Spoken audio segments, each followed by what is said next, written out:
الحقوق بالإضافة إلى حق الأجرة وحق التطبيب، حق كذلك الكرامة. أنا نحضر الكرامة ديال هذا المتقاعد هذا. انا راه عيب، والله الا عيب ان المتقاعد يخرج الناس عجزه غاديين بالعكاك ديالهم في الشارع تيناديو بغينا حقوقنا، بغينا حقنا، عطيونا حقنا، حيدوا لنا ديك الضريبه على الدخل، زيدونا حتى حنا. واش هذا المواطن المتقاعد المغربي ماشي مواطن مغربي؟ واش ما تيدخلش للسوق؟ واش ما تيمشيش للسبيطار؟ واش يمشي عند البقال؟ اما مول الحمراء حنا صايمين على اللحم، حنا خلينا حنا الا كان شي عيد غناكلو، ما كاينش حنا اقسم لك بالله العظيم عيب، والله الا عيب ان هاد الكلمه اللي تقال بلاطو بحال هذا، والله الا عيب. ولكن الحق هي هذه، انا ما تنخبيش على الناس. عيب ان المتقاعد في البلاد هذه كياكل العصب بعدو.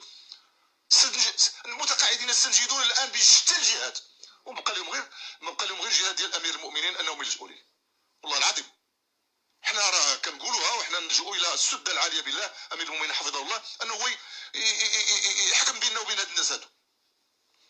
يعني تزيد لكل شيء ويبقى هذا المتقاعد هذا مسكين كيتفرج. يعني شنو السيد هذا عنده التيو ديال الغاز ولا ديال البترول داخل ليه من شي جهه اخرى، ولا عنده شي تيو ديال شي بنكه داخله الفلوس كتدخل يوميا.